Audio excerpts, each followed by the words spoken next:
Okay, I'm going to call the meeting to order. It's 4:15. Pursuant to Governor Baker's March 12, 2020 order suspending certain provisions of the open meeting law, GL Chapter 38, Section 18, and the Governor's July 16, 2022 revised order extending remote participation by all members in any meeting of a public body. This meeting, the Select Board, will be conducted via remote participation to the greatest extent possible. Specific information and the general guidelines for remote participation by members of the public and or parties with a right and a requirement to attend this meeting can be found on the town's website. No in-person attendance of members of the public will be permitted, but every effort will be made to ensure that the public can adequately access the proceedings in real time via technological means. Pursuant to MGL 7C 30A, Section 20F, after notifying the chair of the public body, any person may make a video or audio recording of an open session of a meeting of a public body or may transmit the meeting through any medium. At the beginning of the meeting, the chair shall inform other attendees of any such recordings. This meeting is being recorded by Berkshire Edge, Berkshire Eagle, the town, and other members of the public. Any member of the public wishing to speak at the meeting must receive permission of the chair. The listing of agenda items are those reasonably anticipated by the chair, which may be discussed at the meeting. Not all items listed may in fact be discussed, and other items not listed may be brought up for discussion to the extent permitted by law. So start with a roll call vote of Select Board members. Garfield? Here. Eric? Here. Ed? Here. Lee? Here. And here, we are all present. Select Board's announcements or statements. Garfield? Nothing, thank you. Eric? Nothing, thank you. Ed? No. Lee? Nothing. I have a statement. The purpose of today's meeting is threefold: to update our residents and Housatonic Waterworks customers on our progress, to resume meeting in public session until such a time that executive sessions are again required, to hear from the folks that own and operate the nearest privately owned water utility, Aquarian Water Company, owners of the Sheffield Water Company. In summary, this board has been meeting in executive session with town council for several months now to discuss the 5 options for moving forward. At this time, the board has narrowed that list to 2 preferred options, but will revisit any or all options if and when necessary. The 2 options are facilitating a merger of our 2 town water systems, Housatonic Waterworks and the Great Barrington Fire District. And number 2, a private utility purchase by a company capable of providing consistently clean and safe drinking water, and with the expertise and capital resources required to accomplish those goals. Each of those 2 options brings its own unique pros and cons. For example, option 1, a merger, would likely require the town to first acquire Housatonic Waterworks and negotiate a merger with the Great Barrington Fire District. The cost of acquisition would require approval from voters townwide, but this option would provide long-term control over our water resources and position us well for state federal infrastructure funding if and when it becomes available. Option 2, a private utility purchase, would likely happen on a faster timeline without the need for any investment by the town or approval from voters. It's also possible that rates would not be or only minimally be impacted as a result. That said, our meeting today is just the first in a series of public discussions. We intend to extend an invitation to the Great Barrington Fire District Prudential Committee for a meeting in the coming weeks as well. We don't intend to invite public questions at this time, but feedback can be shared during citizen speak time as always. We plan to conclude the meeting no later than 5:45 so that the meeting room can be reset for the Parks Commission meeting at 6. So I will turn this over to Aquarian to introduce themselves, and they have a statement. That's great. Thank you. Thanks for the invitation to be here this afternoon. We do certainly hope the discussion here can be helpful. My name is Adam Simonson. I'm joined here by my colleague, Nick LaChance. We're both directors of business development for Aquarian. I'd like to start by giving you a brief overview of Aquarian and our perspective on the water industry. Water utilities themselves they're a natural monopoly, but we do not run Aquarian like a monopoly. We operate it with the same standards of a competitive business and at a level that customers would expect from any company in which they buy products or services. This means a primary focus on providing an exceptional product with outstanding customer service and being able to do it affordably. The customer is our number one priority. We have a 165 plus year history as a drinking water provider since our founding in 1857 in Bridgeport, Connecticut. We serve today more than 235,000 customers, which is around 800,000 people, in 72 different cities and towns in New England. This includes about 9,000 customers in Massachusetts, which includes in the towns of Sheffield, Millbury, Oxford, Dover, and Plymouth. We're also nationally recognized and ranked for our customer service. We own and operate on a consolidated basis more than 85 public water systems and maintain an exceptional water quality record. Additionally, we'll invest over $150 million this year alone in capital projects that proactively address reliability and water quality measures in our service areas. Nick? Aquarian also has a history of growth that benefits both existing and new customers. Since 2011, we've acquired 87 different water systems through 28 different transactions. Many of these are small systems, and many of them could be considered non-viable, where they do not have the rates that can cover the cost of providing service and the capital investment required to meet acceptable water quality, reliability, and customer service standards. Running a small water company is very difficult. In fact, I was the president of a small water company before it was acquired by Aquarian. The regulations continue to get more complex, and as the infrastructure ages, it needs to be replaced and upgraded. There's almost no margin for error. The water business has extremely high fixed costs, and it benefits from economies of scale that are not possible as a small standalone entity. In just the last couple of years, merging with Aquarian has been a decision for Mountain Water Systems in Sheffield, Colonial Water Company in Eastern Mass, the town of Canaan Fall Village in Connecticut, town of New Hartford in Connecticut, town of New Fairfield, Connecticut, town of Marlborough, Connecticut, and Valley Water Systems in Connecticut. And most recently, the 10,000 customer private water company, Torrington Water in Connecticut.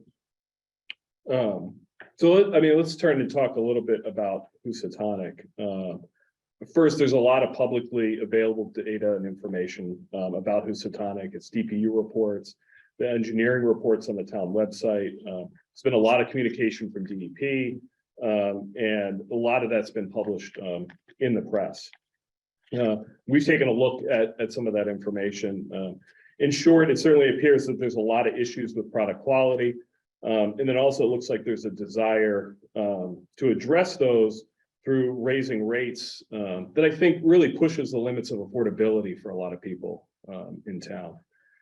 So we've taken a look at this at a high level. The preliminary conclusion that we've come to is that under an Aquarian ownership model, we do believe we could make substantial capital investments to the system without any immediate need to raise rates. The way in which we're able to do that differently than other folks might be is that in our model, we purchase a small distressed water system. We look to invest in a way that significantly lowers the operating costs. So the rates being paid today would actually fund capital work at a far greater percentage than the operating expenses. Housatonic, it looks to be really typical of many small water systems that you see around the country. Whether we're talking private or municipal, but rates disproportionately fund the operating expenses, and it leaves very little room to make capital improvements. And really, quite frankly, there do appear to be major capital needs that the system needs, right? There's the ongoing manganese issue. There is the issues around disinfection byproducts, namely the haloatic acids. And it does look like the distribution system itself probably needs some attention. There's quite frankly, on our end, a lot of work that would need to be done to really figure out the exact capital needs of the system, the exact sort of capital projects that need to be there. And interest rates are rising. Inflation is certainly putting a lot of upward pressure on those projects. But back to where I sort of started on that statement, I think we have the financial wherewithal to make the significant capital investments without looking to say, hey, rates need to go up. So in addressing these challenges, one of the first and foremost things that we would be doing is looking at affordability, right? That has to be paramount in any of those conversations. Quite frankly, the idea that somebody would desire 100% rate increase to fund the upgrades, we don't find that as an acceptable approach as a public utility. We would seek to freeze the rates at its current level, and then we would make the investments needed, quite frankly, to get the product, the water that's being provided to an area, to a level that's consistent with all of our other service areas. At some point in the future, it is likely that rates would have to go up, right? I don't want to come in and promise that nothing would ever change in terms of rates. At some point, it's inevitable there would be an increase. But as part of a much larger entity, it's far easier to address these affordability issues. To kind of put this in perspective, in Connecticut this year, we filed our first general rate increase in 9 years. So we haven't filed a general rate increase in 9 years in Connecticut. And this actually follows $740 million worth of investment that we've made into the system over the last 9 years too. If that request is accepted by the Connecticut regulators at its full amount, most customers would see their bills increase about 8.2%, which equates to about $4.25 a month. So you get an idea as part of a much larger entity and the ability to sort of leverage those economies of scale. You're able to make those investments and really moderate what rate increases look like over time. I also wanted to just mention and comment on potential valuation of the system. The net book value, when you look at the DPU reports, the net book value of the property, plant, equipment of Housatonic looks to be about $1.8 million. Given the small size of the system and the really obvious sort of water quality and affordability challenges, any buyer of the system, whether that's the fire district here, whether that's us, any buyer would be taking on significant risk purchasing the system. And so transactions of this type with bringing this kind of risk typically are made very close to the net book value of the system with very little premium associated with them. Lastly, I just also wanted to mention, I was aware that there was on the Mass DEP press release regarding an incident we had up in our Millbury Oxford system was making the rounds on Facebook. So I thought I'd just go ahead and comment on that too as well. In general, that press release, it's an accurate statement of the incident, but I think I just wanted to add my own words to it. So on June 21st of this year, we had a customer call in our Millbury Oxford system and report that his water had felt slippery when he was in the shower and he had a little bit of had a skin rash. So he called our customer service. We immediately dispatched somebody to our field staff to his house, tested the pH of the water and some of the surrounding points and realized that the pH was high in the water there. So we immediately at that point did a reverse 911 notification out to the folks in the system. So the folks knew immediately there was something going on and commenced flushing of the system. After doing the flushing, everything returned back to normal within the system. So we set out to investigate this, and this was all happening in the course of that evening.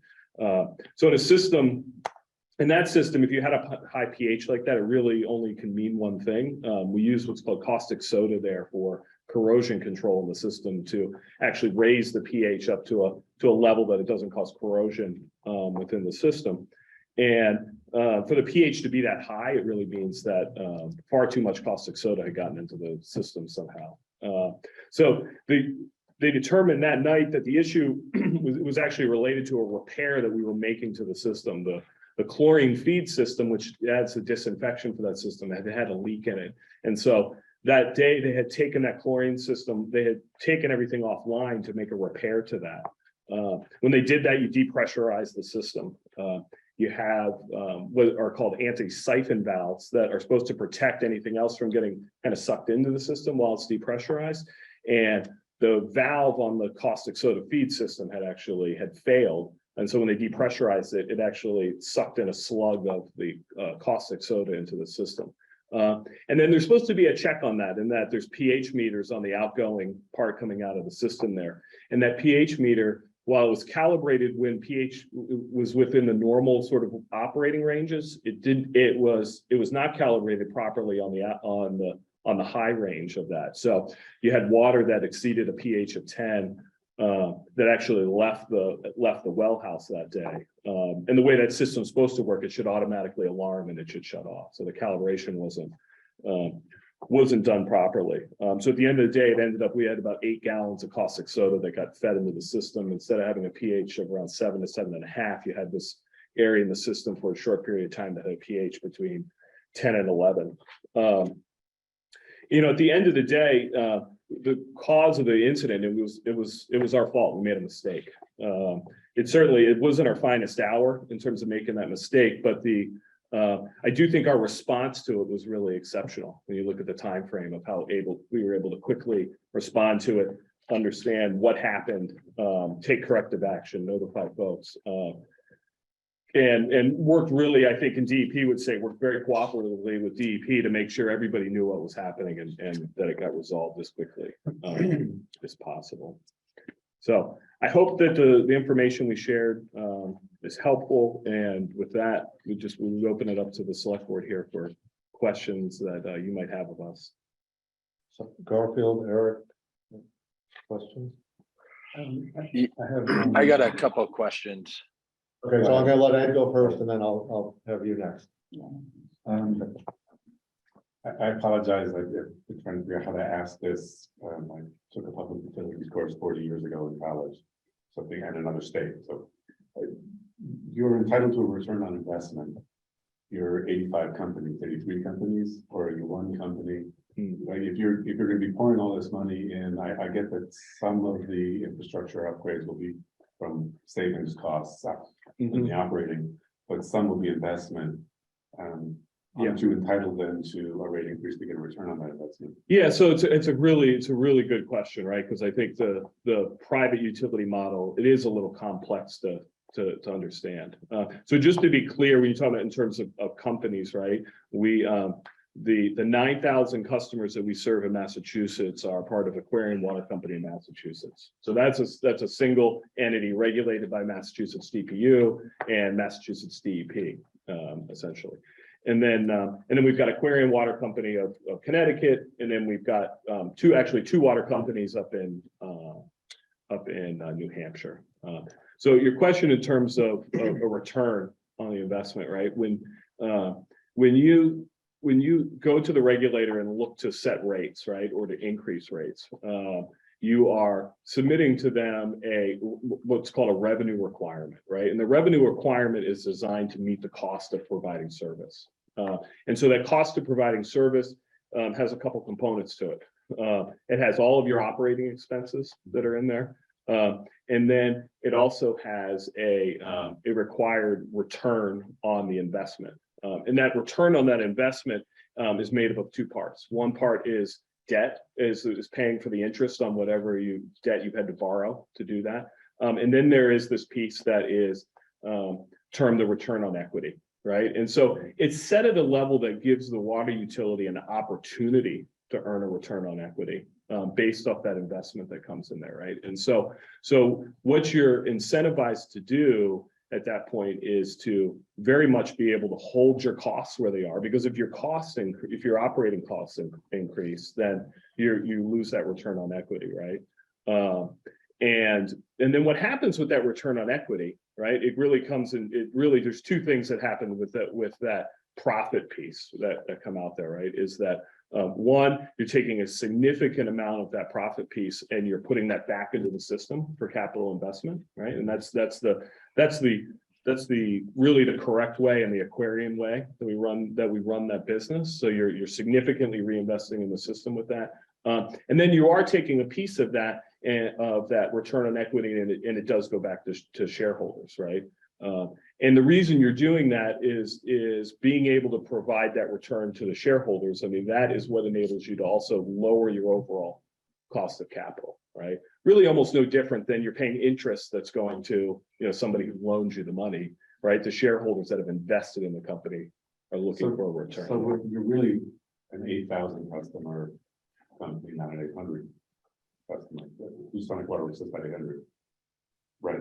Housatonic Waterworks is a little over 800 Right. customers. So Yeah. you didn't become part, I assume you bought it part of an 8,000 Person. and the cost of the infrastructure is all spread out as if it's one company. Yeah, I mean, and the Mass DPU will have a lot of things to say about that, right? And in the typical way in which they want to look at those things is what they want to be careful about is that you're not merging an entity in and then using your existing ratepayers to subsidize everything, So right? we were sort of hoping you would.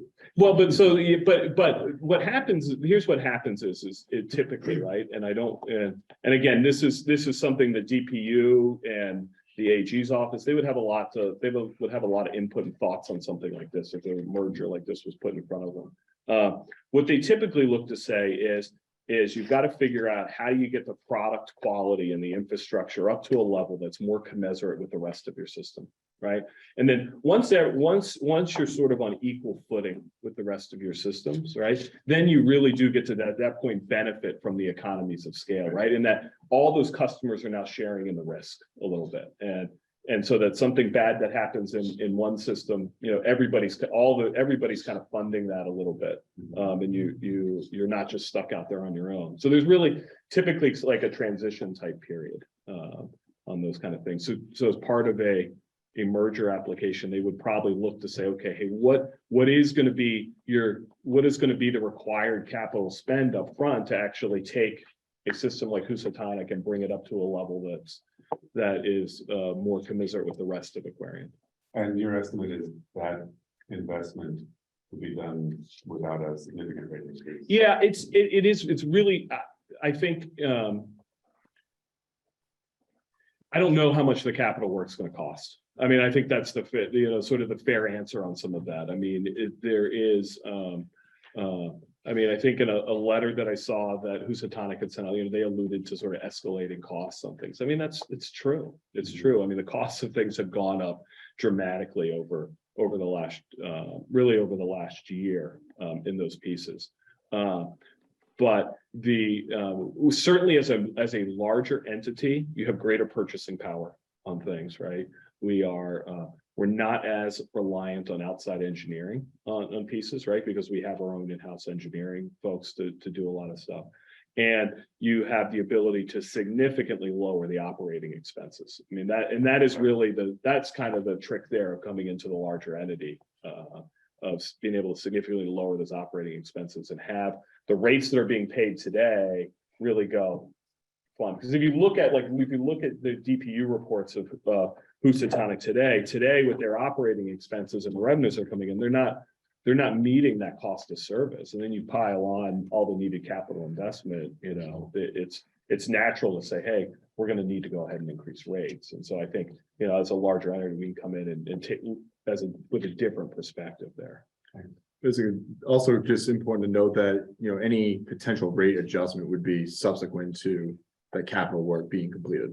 Right. So it would not be in conjunction with, it would not be prior to, it would all be what we call used and useful is the plant term of the investment that's placed in the service. So a potential rate adjustment would be subsequent to that. Thanks. Okay, so we're gonna Eric and then Lee and then Garfield. Okay, thank you. Thank you for that rundown. I got a couple questions, but I just want to make sure I heard you right in a few of the statements you made. And this is, I'm not sure if I heard this right. So did you state that the Housatonic Waterworks, the net value of it is about, your estimate is 1.8 million?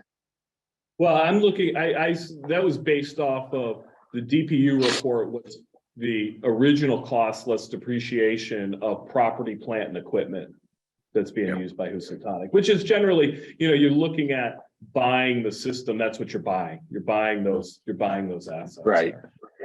Okay. So I did understand that.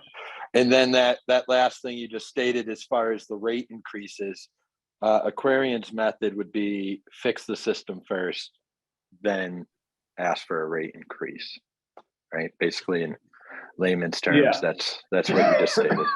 Yeah, and it's not, I just want to be clear too, it's not guaranteed that we would need a rate increase either. I mean, this is something that we would need a lot of due diligence on our end, like I said, to really understand what are the full capital needs of the system there? How do you address things on a long-term perspective? I mean, because what we do not operate systems that sort of teeter on water quality violations, right? I mean, the way that you run a water utility properly is you are staying so far below any sort of thresholds that are going to affect public confidence or to have the regulator, looking at you, right? So we've got a lot of work to understand what it would take to get that in the right place. And I'm not saying the capital projects that have been proposed are incorrect either. It's something we would have to do a lot of work on.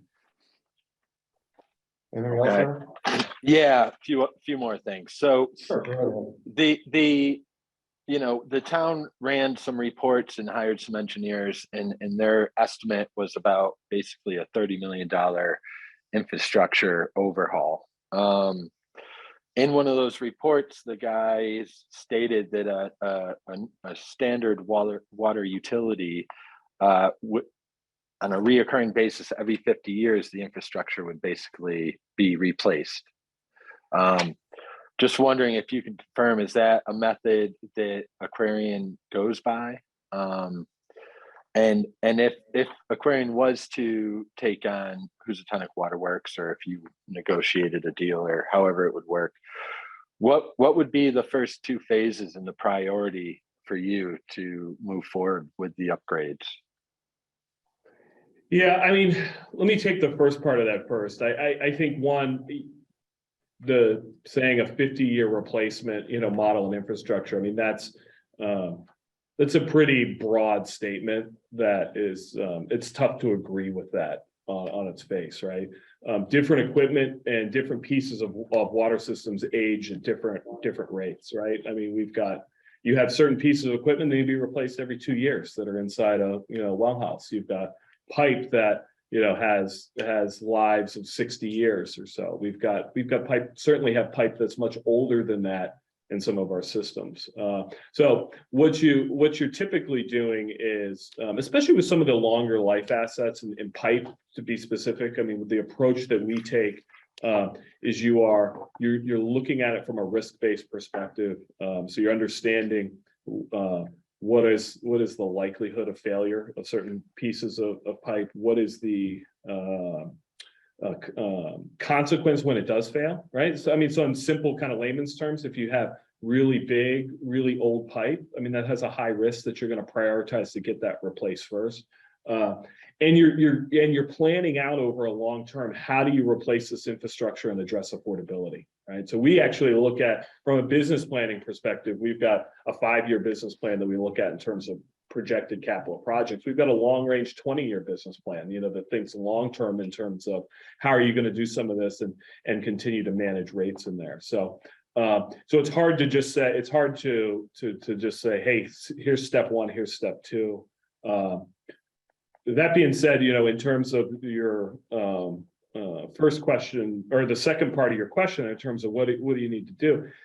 I mean, listen, the manganese issue has been going on for years, I guess, right? And the regulators are Mass DEP regulators, they're in a tough spot because there's no MCL for this. They can't exactly drop the hammer down on it, right? But if you have a product that nobody wants to use, I mean, that's a problem. It's got to be addressed up front, right?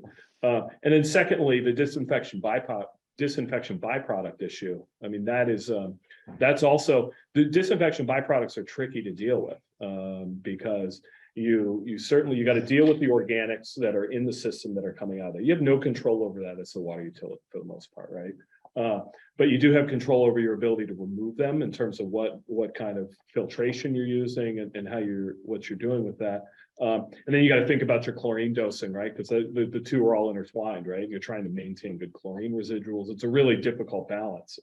But that needs to be addressed, because what's happening now when you go back and Mass DP has, they put all this water quality data in their portal. You go and you look at that, the DBPs, they spike every summer when the organics get high, right? And as I was saying before, that's not how we would want to operate a water system. You don't want to white knuckle it in terms of saying, okay, hey, are we just getting by on the standard here? You'd be looking to say, how are we gonna change the operations of the system so that it is much easier to operate?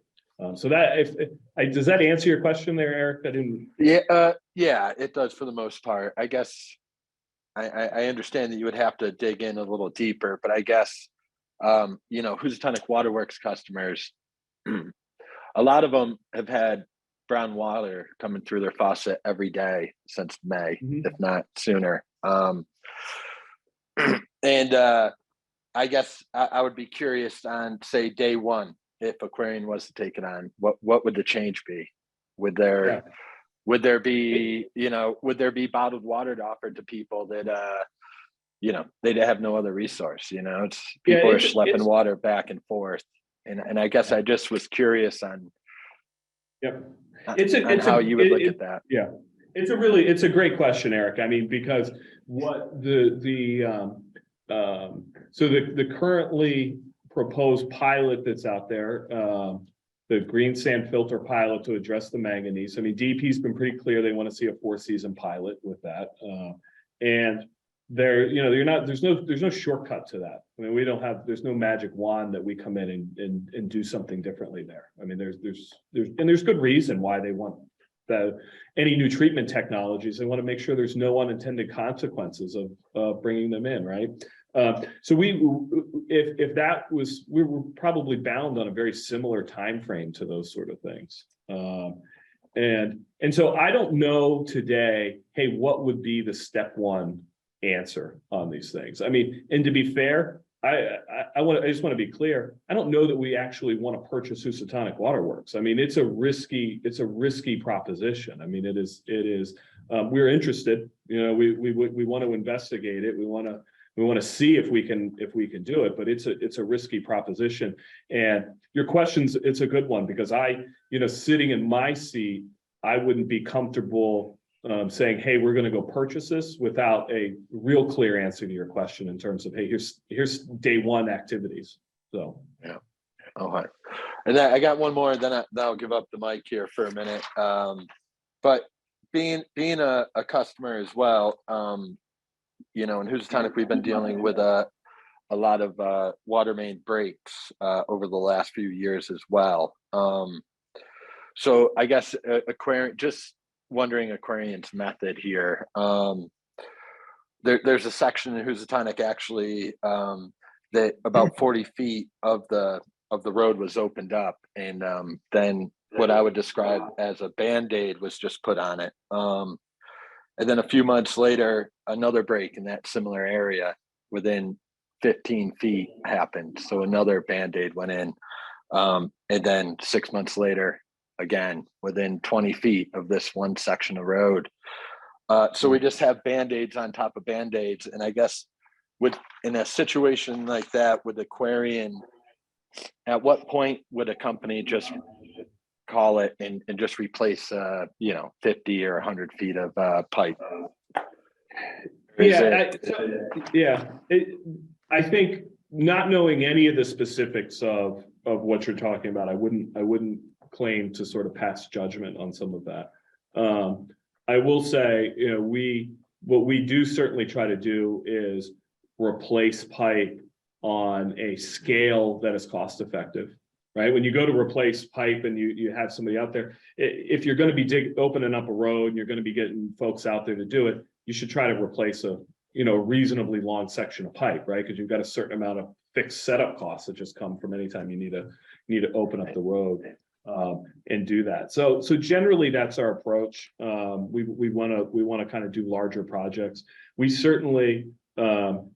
Company-wide, we track main breaks. It's a key input into determining what the priorities are in terms of pipe replacement. So I I guess I can't comment one way or another in terms of whether the approach there was good or bad. Yeah. So, I guess just to add to that, I think just generally speaking, though, we would prioritize main replacements, based on a few different characteristics, certainly age being one of those. The flows going through it, so ability for fire protection. And certainly coordinating that with the town's paving schedule as well. So I mean, the kind of three normal characteristics of a utility to prioritize those replacements. Anything else, Eric? That's it for now. Thank you. Yeah, you can come back. Please, go ahead. Eric stole my thunder, so thank you, Eric. I actually You're have a lot of the same questions, and really what I'm seeing is there's a lack of trust right now that has developed with Housatonic waterworks customers and the current management. And what people are really saying is, if you were to take it over on day one, how would you fix this? What's the immediate relief that you would bring to customers? Yeah. Whether it's bottled water, would you give subsidies for filtration systems still until you got to the point that we didn't have roily water? We weren't in fear of cancer causing chemicals coming through. So that would be something that, we would look for an immediate solution. It's not perfect and it could be in a Band-Aid, but it's something that impacts people every single day. And when you talk about the big picture, it's great, but really day one, people are like, I'm still bathing my child in brown water. And, when you take it over, we'd like to have some kind of relief. So that would just be something that we would, as customers and as residents, we would want to know about that. yeah, and I think we'd agree with that. I mean, Yeah. I don't want that to. We agree 100%. I mean, we don't have a day one plan today, to be honest with you. And So if that we would, have we would them- need to, it's something that we would have to figure out. Sure, and just piggybacking on that, have you had other situations that you needed to have an immediate reaction to something Yeah. such as roily water? And what did you do? Did you So, offer I mean, subsidies or? the system in Dover, Massachusetts that we acquired recently, I mean, they had a manganese problem that was going on, and it was not dissimilar, different in that it was groundwater, not surface water. And a little more flexibility in that system, in that there's multiple wells that were in the system. So we were able to kind of blend wells a little bit, get the manganese levels down. We did some very aggressive flushing in the system, because what happens is you get manganese in the system over a long time, it builds up and builds up and builds up. And so we were able to do some things there from a flushing perspective. We were able to change some operations around there. And we're able to respond, pretty quickly upon us taking ownership of the system there. We didn't have to make any significant changes to treatment that were there. And that is the trick. You're making significant changes to surface water treatment. There's a disinfection byproduct issue, right? Massachusetts DEP is rightfully so looking at that and say, hey, we need to know every step of the way what's happening, what's being changed here from a treatment side. And that's why they require that longer pilot period, right? And so again, it's something we would have to, spend some significant time looking at. And then the other concern for customers and residents is, the fear of the unknown, which is really how's it going to affect my pocket. And you talk about maybe in the not in the immediate future there'd be a rate hike, but in the future there might be.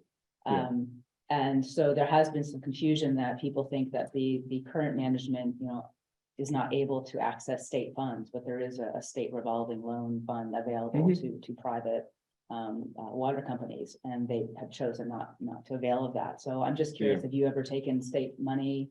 How's that work? Yeah, we have. I mean, we have where it's made sense for folks. I mean, in general, it's we've got a grant application in right now for one of our Millbury Oxford wells that has PFAS issues in it that we're working hard to do that. I mean, and you do it to try to address the affordability piece. Exactly. So that's what I'm wondering, if to give us some assurance that our rates are not going to go so high that you would avail of that opportunity. That would be part of what we'd have to study in here, as well too, and again figure out. But really, what we have to do is you got to fully understand what are the full capital needs, right? What are the projects going to cost? Because you want to go and apply for that money. It really needs to be tied to a specific project for the folks at the state level to make the decision on where does that rank and stack versus everybody else who's also you know, but I mean, the good news is that when you look at things like revolving fund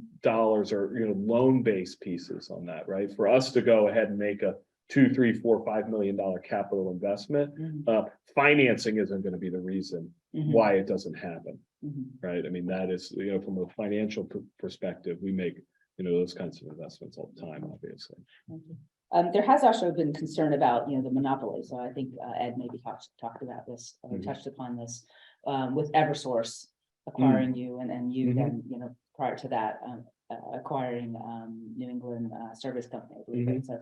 So can you talk us through that? Because some of us kind of get nervous that, you know, it's one of the largest, you know, public utility companies and they're merging. And so kind of, can you talk a little bit about you know, some of the nervousness that some people might feel about that?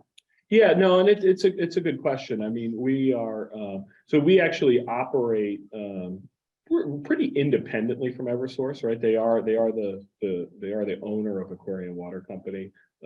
We have all of our own operations folks, all of our own customer service folks. Really, our financial folks, our regulatory folks, all of those folks are all Aquarian employees. We do share some services with them, legal, some other back office finance functions a little bit. They're really just cost saving, you know, sort of pieces there. So what Eversource certainly provides to us is a large balance sheet to be able to fund the business, right? It adds the financial resiliency of the company. They purchased us in 2017. And, you know, one of the things that came out of that acquisition, there's been cost savings that have come out of that just from this larger entity now being able to take care of, you know, some back office pieces on things. And I talk about not being in for rates for 9 years in Connecticut, you know, that's part of the reason we were able to stay out of the rate arena a little bit longer too, is the support from Eversource there. And does that expose you to the stock volatility, you know, in terms of, not volatility, but you know, I mean, the volatility, does that, you know, becoming bigger then, you know, you're kind of more at the mercy of what's happening? No, I mean, really, it's kind of the opposite. I mean, if we were our own sort of standalone utility that had to go to the public markets on its own so you would certainly you'd be more have to deal with, be more susceptible to having to deal with that kind of volatility. But, you know, sitting underneath the Eversource umbrella, you know, it's really not an issue. Okay. And just one other question, the green sand filtration system, addressing manganese, what are your feelings about that? Do you think that that's the way to go, or do you have another? You don't have the right people in the room to answer that question. So, I mean, I'm an engineer by background, by training, but I'm not a certified water operator. I wouldn't pretend to speak. But there are other options for addressing manganese. I'm just wondering. Yeah, I mean, to be honest, I'm not. You know, when you talk about surface water manganese issues, I mean, there aren't a ton of them, those issues out there, as far as I know either. So I don't know. I don't know. I mean. Everything that I've seen and read, that, you know, because the town's got all these reports on their website and read through, there's certainly nothing to indicate that that's the wrong approach. Right. Can I just ask one more question? So if you were going to, you know, consider purchasing Housatonic Waterworks, in terms of auditing, doing an audit and looking at really the infrastructure, how would you access that information? Yeah, the way you need a seller on the other end that would like to sell to us. And you're going through and doing due diligence and looking and going through all their records and talking to them, and you're really doing sort of a full review on everything. Okay, so it's really starting with the asking price or the valuation and then working. Or just a willingness to want to explore it, I guess, would be the best way to say it. Okay, and I can take it that we probably can't talk about that if it's happening already. Or if it's not, so. Yeah, no, I don't have a comment. Okay, thank you. Garfield, go right ahead. Thank you. I wanted to follow up on one of Eric's questions, and maybe you mentioned it, but I didn't hear it. I believe Eric wanted to know if you guys did repairs first before you asked for a raise, if you will. I don't think I heard that that's what you do first or not. Yeah, so anytime you go in and ask for a rate, or at least certainly under the Aquarian model, and the typical utility model is you are going in and you're asking for recovery of investment that you've already made. right? So you've already made the investment. I've put new pipe in the ground. I've added new pumps. I've added a new treatment system. You're going to the regulator and saying, we made a smart decision to do this. We purchased it at the lowest cost possible. It's been effective at solving this problem. And really it's what's called a prudency review. And the regulator looks at that and says, okay, yes, that makes sense. You followed all the right steps. It's solving a problem that's used and, as Nick said before, used and useful to the customer. And then they typically allow you to get some level of recovery on that. So it's after the investment's been made. You said that you were ranked. What is your ranking and how is it judged, and what are you ranked amongst the top? Yeah, where do you fall? It's a great question. So we do a couple things. One, we do an annual customer satisfaction survey throughout all of our service territory, which pretty consistently we've been above 90% in terms of satisfied, very satisfied with your service. We watch it like a hawk, right? Because as I said, you really want people to, you want customers that feel like, even though we're a monopoly, that if they had a choice, they would want to do business with us. And then we also participate in JD Power's scoring and ranking. So JD Power's ranks a whole series of utilities that ask to be essentially ranked. We're categorized in the Northeast mid-size utilities. So currently in New England right now, we're in the top 3 there. There's Boston Water and Sewer Commission is ranked very high. Monroe County Water Authority, which is near Buffalo, like Rochester, New York, and us. And we usually bounce between number 2 and number 3 there. Thank you. Now I understand. I did not realize that you were owned by Eversource. Who determines the rate hike? Do you have to go to them, or are they going to say, look at your company, are you going to make a raise, or we have to determine what it's going to be? Or are you independent enough that you can set your own rates without having to go through Eversource?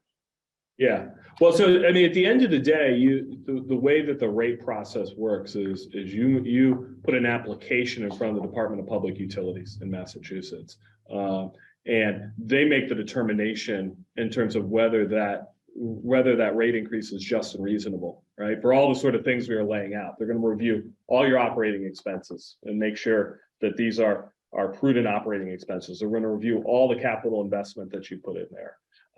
It's really it's a pretty laborious process usually. I mean, it's very, very detailed. So at the end of the day, we make a request, and then it's up to the regulator to either accept or reject that request or modify it.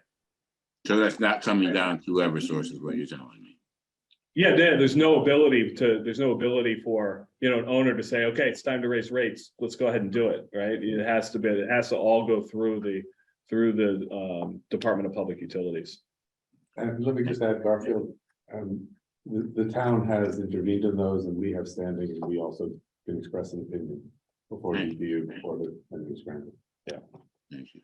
Now I know and the public as well, for that matter, right? Public can participate in those hearings, and in Massachusetts, the Attorney General's office serves as the consumer advocate as well too. So they're an automatic party to those cases with a lens on what's happening with the ratepayer. Thank you. Now I do remember you said that you do repairs without initial raising of rates. A couple of minutes, 10 minutes later, you said, well, there will be some raises. How much ahead of time will people know? And what will the rates be predicated on? Yeah, so it's very, very hard to say, hey, here's what the rates would be, right?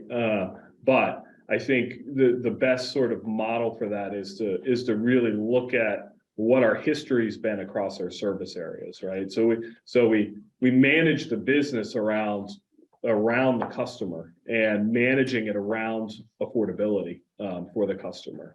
And if there was I think what we as part of if we were going to end up acquiring Housatonic, we would have to put an application in front of Massachusetts DPU for approval.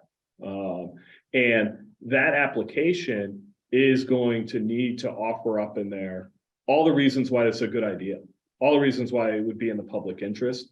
And question number one is going to be, what's going to happen with rates there, right? And so as part of that application, we would need to come back and have it would have a very, very clear plan on what the rate piece would look like. And quite frankly, if we went and said, hey, rates are going to stay where they are for a period of time, and then they're going to go up, 5% or something like that. And then we came into the regulator for a rate increase that was contrary to that. Chances are they're going to look at that and say, guys, that's not how this works. You've made a promise to be able to do it, right? And so again, we would need more work to do on it. But I think if you look at our history, look at what we've been able to do as a company, we have been able to have very, very moderate rate increases through the years. I just have just one other, I guess. I just wanted to ask, will you, and I know we are the select board, we're kind of the governing body for our town, et cetera. Will you be the kind of people that will talk to the people in Housatonic? Because they're very concerned. And I think it'd be nice to hear direct from the horse's mouth, if you will. Yeah. No, I mean, absolutely. I tell you, we're going through, as I think I said before, we're going to have a rate increase in Connecticut today, or this going on right now.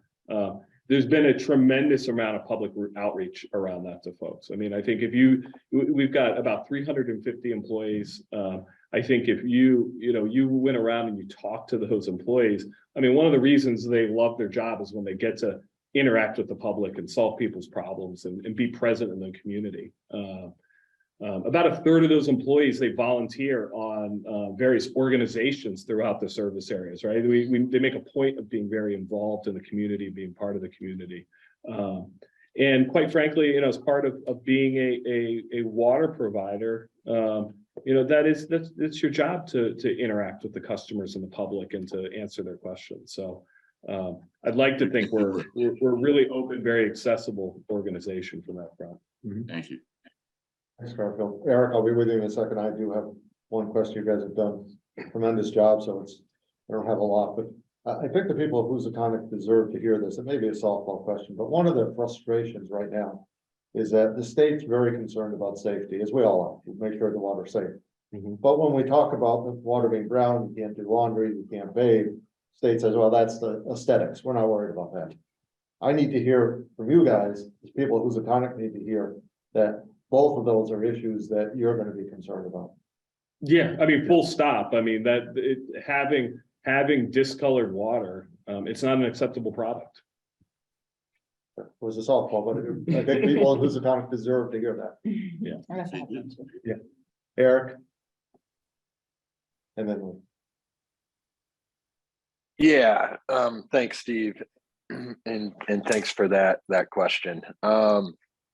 So I guess it just comes down to, as a select board, Steve, as Steve's message said at the beginning, we've had 5 things to look at. We've got it down to 2, and you guys have been nice enough to speak on a lot of it, and openly saying that you're, just investors looking into the possibility, but not decided on taking on the Housatonic Waterworks system.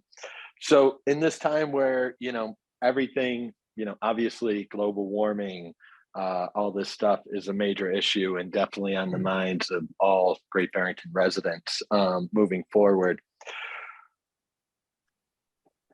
I guess what I would ask is, what would you say would be the benefits to go with yet another private utility to fix this solution, this issue that we're in, as opposed to going public with a merger like we suggested in Steve's letter in the beginning?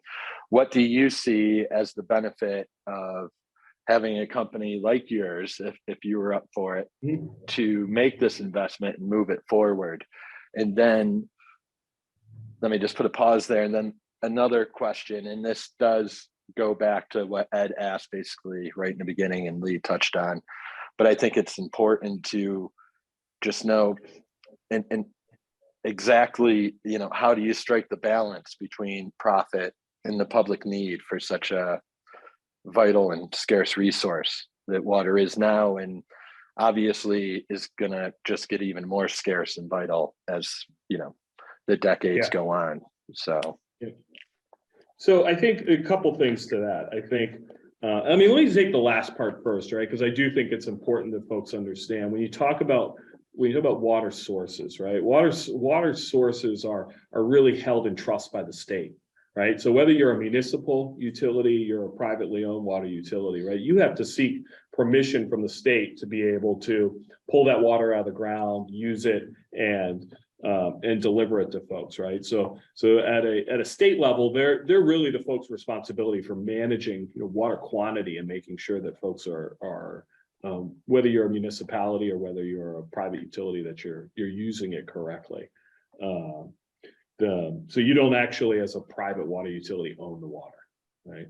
I think Nick mentioned that we have acquired some of the acquisitions that we've been through over the last just in the last couple of years.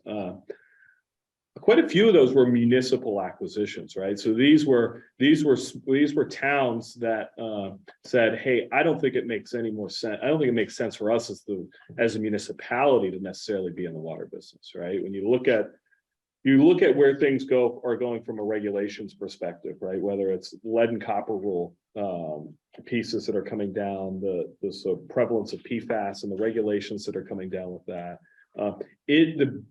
Being able to hire and retain qualified staff to be water operators. It is a increasingly very, very technical business. And it, quite frankly, like I said, it benefits from the economies of scale. The smaller you are, the harder it is for you to be resilient to these changes that come in. So what I've seen I've been in the water industry for almost 25 years now. I have done a ton of work for municipal water utilities. I've been with Aquarian now about 3 years. And when I look at how we run the business as a private water utility, you have much greater flexibility to be able to kind of quickly solve a lot of problems. You hear the comments within municipal governments that sometimes is, "Hey, I wish we could just run this like a business." Well, I mean, municipal government, it's not a business. It's really hard. There's a different piece to it, but that being able to run things at a business side of things, it really does control your costs, and it really does have the ability to address the affordability side of things. And then what you do have is you have this check and balance of the regulators that are in there. You have Mass DEP that quite frankly, they do a phenomenal job at making sure that water utilities are staying within the standards, and DPU in terms of the rate reviews. So whether you're a private, municipal or private utility or a municipal utility, it's still a monopoly essentially, right? It's still you still have to address those pieces of it. But quite frankly, I think we do a really good job, and I would. I put our service record and our ability to run a utility up against, even any of the best municipal utilities as well. Lee, and then Ed. Thank you. I've actually a few questions. Are there any other towns in Berkshire County that you're speaking with, or that you have your eyes on, or you're not able to divulge that? Yeah, that's not something we're going to talk about. Okay.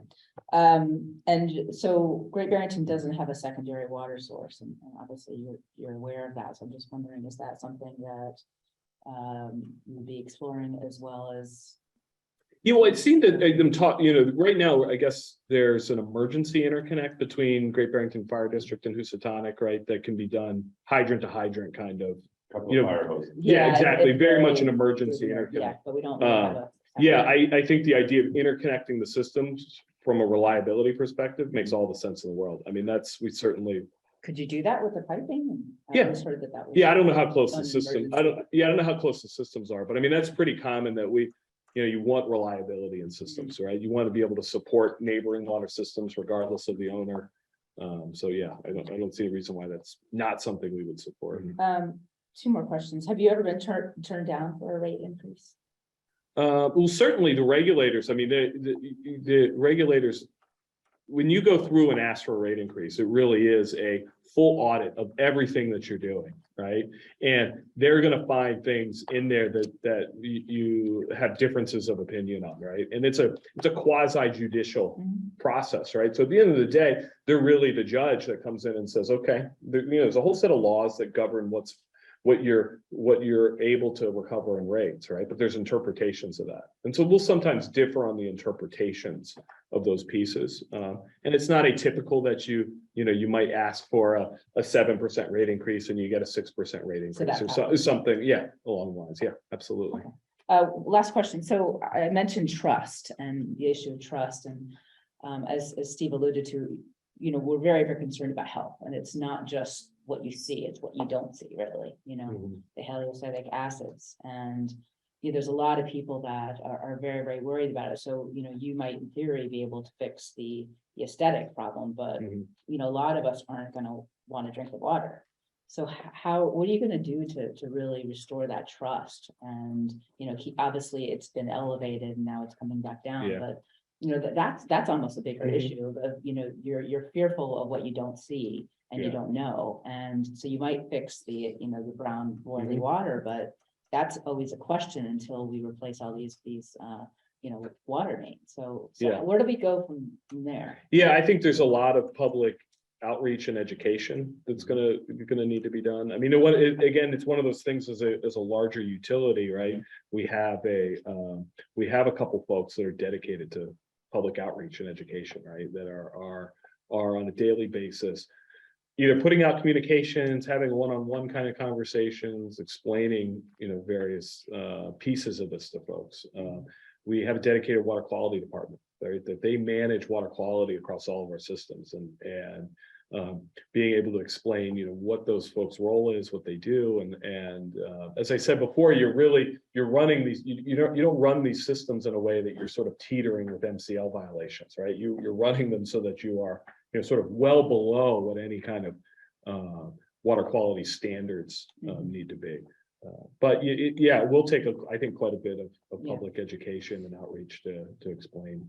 I was happy to hear you'd be accountable for what happened at the Oxford treatment plant. And that's what we would want, is that, we feel like we've been burned, and that trust is really lacking at this point. So it's something that, we would hope that if you did take it over, that you do extra to restore the sense of confidence and trust that we have, and, really let us know that hey, this is okay. And, we don't always have to be watching our backs and waiting for the next water main break. And, Understood. so thank you. Ed? Yeah, I want to make sure we have time for citizen speaks, and I don't need an answer to this. Really, this question is to the two of you. Is what the process is. So usually they negotiate a price, or they do the due diligence, and then what are the steps? That's separate from us. Right. What our next steps will be is to ask our Barrington Fire District if they would like to come in. Right. No, I mean, when we're evaluating the two, what is the proper timeline before this to happen? Well, first of all, we don't need now. No, right, but first of all, remember, as much as we'd like to think we have a big say in this, Right. we don't. Right. So I think what we really want to do is get the public to understand what the two options that we think are the best are, and we could come out with some sort of a release that says what the next steps are. Yeah, okay, and how long this process might take versus the other, and that's okay, thank you. Okay, any other questions from select board? Someone has their hand up. We're not taking questions to Aquarian. There will be citizen speak time at the end of the meeting, but we're not taking questions. I don't see anyone else. Just before I forget, there are 6 panelists, and at the height there were 47 attendees. So thank you very much, gentlemen. We appreciate your honesty. We appreciate your being here for over an hour answering our questions. Citizen speak time.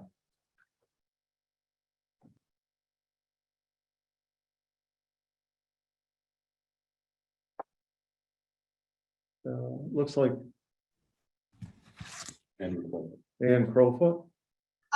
Can you hear me? Yeah, name and address, please. Ani Crowfoot, 210 Cottage Street, Housatonic.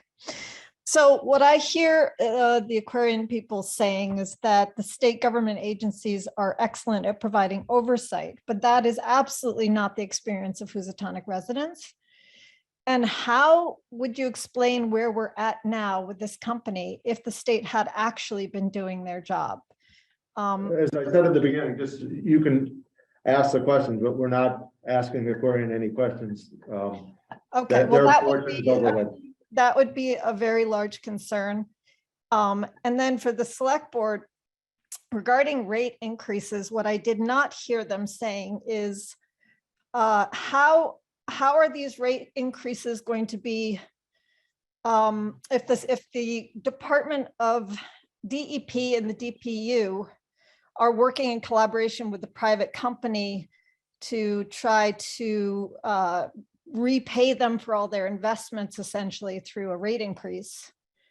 The only way that the citizens actually have a voice is by working with the Attorney General, from what I understand.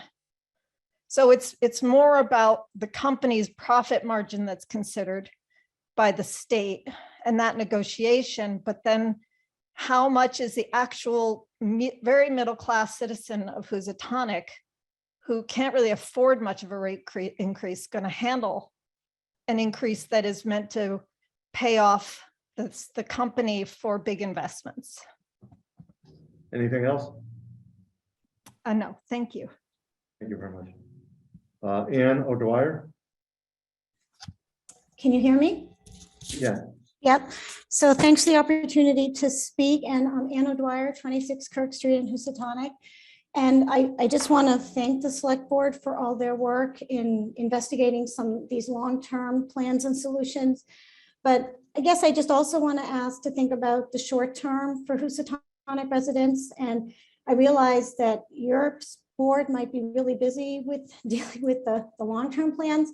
And I just wanted to ask you to give some thought to either delegating to a subcommittee or a team to think about how to help Housatonic residents in the here and now who are dealing with brown water. And then my question related to thinking about the long-term plans is, it'd be great to get a timeline for when the next meeting will be, will there be open meetings between the residents and the select board to ask more general questions. I think just thinking about where you're going in terms of the timeline would be helpful, but I really appreciate your setting up this meeting today. It's really hopeful to see that we're starting to see some options. Yeah, and just so you know, there should be some answers to short term.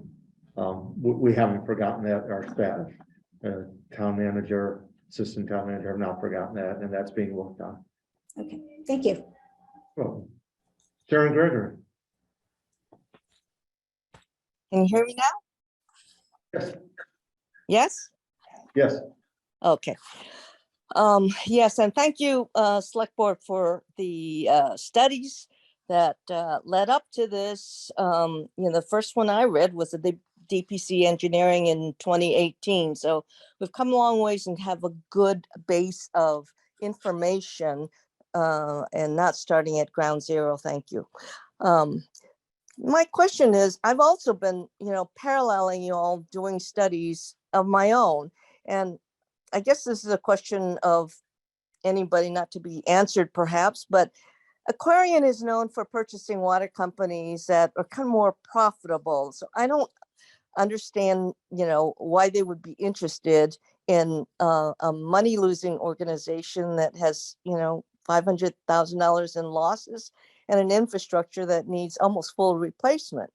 I recall in my studies that a couple of years ago, it lost to the, in a town buyback, the Hingham Water Company, which had nearly 20,000 users. They say they're managing now 9,000 users. And so they lost a huge base. That company was generating $17 million of revenues, $1.3 million in annual profits. So it's, it doesn't seem to fit here. The only way it seems like maybe would fit if they took the whole, GBFD and HWW. the thing is, I'm concerned that I've gone to like 6 GBFD meetings now, and I hear loud and clear that we need additional water. So, back to Hingham, the reason they bought it was that they needed control of the water, and that Aquarian was not making capital expenditures, and because it didn't meet their return on equity, blah, blah, blah. So, in terms of timing, as Ed was saying, what's the timing of this? If they want to make the bid, they will drive the timing. And, we just have to be ready for it, because otherwise it'll be gone. On the other hand, if we want to do something, I would say it would be useful to really look at Housatonic water in the context of Great Barrington's needs in sort of the larger picture. The possibility of having a backup water resource. It's a big resource there in Long Pond. If we had a proper filtration system and a linking pipe system and so forth. But, I don't know exactly. I know some thought is being given to it, but those are my two issues. How do we get the water we need? Hopefully we're a growing population. And second, how do we balance everything so that the totality of the town of Great Barrington is best served and has access to the water we need? Thanks. Thank you, Sharon. Amelia Berg. Yeah, Amelia Berg, 28 Kirk Street, Housatonic. This may be putting the cart before the horse, but in terms of, so we're talking about a purchase of Aquarian purchasing Housatonic Waterworks, in which case are the sale negotiations then, or the purchasing negotiations between Mercer and Aquarian, or is that the select board's role? Because if it's Ed Mercer's role, he would have the opportunity to say, oh no, this isn't a good deal for me in terms of profit for him. So I'm just kind of curious how the acquisition process is handled. Thank you. Yeah, you're welcome. Let me just say very generally that Housatonic Waterworks is a private company. If they would like to sell an Aquarian, if they were interested, if the select board might probably would have no role in that whatsoever. So just, but we also, I'm sure we can lend our advice as needed. For instance, the fact that Aquarian came here today was willing to answer our questions and introduce themselves to the community shows that there is some openness here. Great, thank you. Janice Gilderby.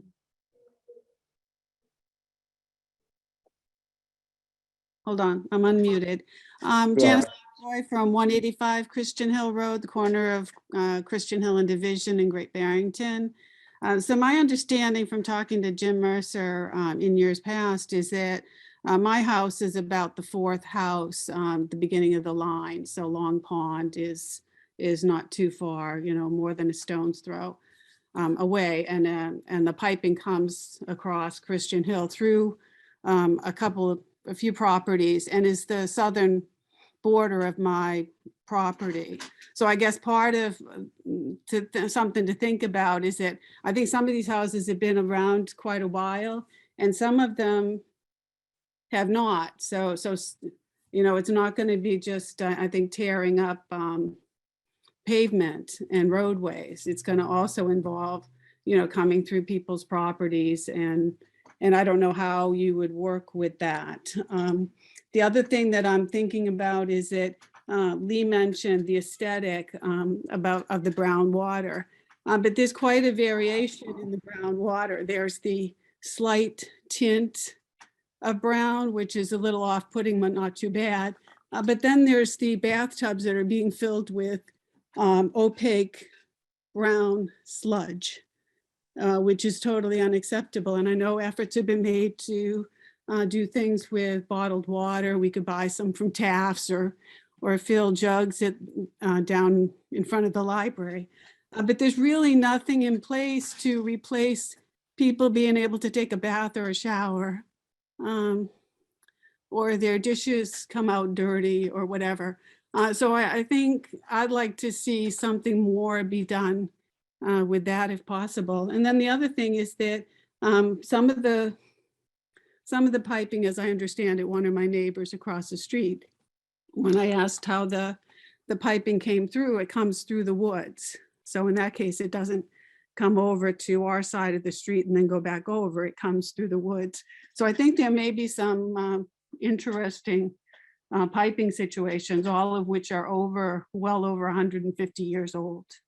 And my last point is that I'm not sure how it ends up being cost effective for you folks to take over a company that has 824 approximately customers who desperately need some resolution in these problems. So thank you.